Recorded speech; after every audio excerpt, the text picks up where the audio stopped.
Hello అండి అందరికీ శుక్రవారం మార్నింగ్ రొటీను. ఈరోజు వీడియోలో నేను చేసే నైవేద్యం గురించి చూపించమని లాస్ట్ వీడియోలో అడిగారండి. నేను నైవేద్యం టైంను బట్టి చేసుకుంటాను.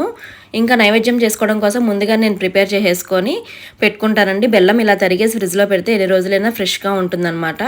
గడ్డగా పెట్టకుండా ఇలాగ తరిగి పెట్టుకుంటే ఎక్కువ రోజులు ఉంటుంది. నేనైతే ఇలాగే చేసుకుంటాను. ఇంకా నైవేద్యం కోసం నేను ఎక్కువ సేమియా చేస్తానండి. పరమాన్నం అయితే కొంచెం టైం పడుతుంది కదా. ఇంకా అలాగే నిమ్మకాయ పులిహోర చేస్తాను.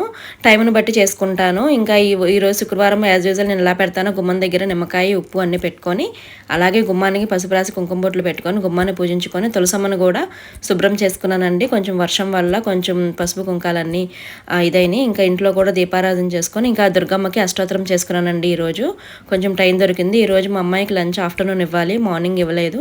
ఇంక ఇప్పుడైతే పూజ అయిపోయింది. ఇంకా వంట చేసేస్తున్నానండి. ఈరోజు టమాటా పప్పు చేసి కాకరకాయ ఫ్రై చేశాను. మార్నింగ్ టిఫిన్లోకి అయితే బొంబాయి రవ్వ ఉప్మా చేశాను. వీడియో నచ్చితే లైక్ అండ్ సబ్స్క్రైబ్.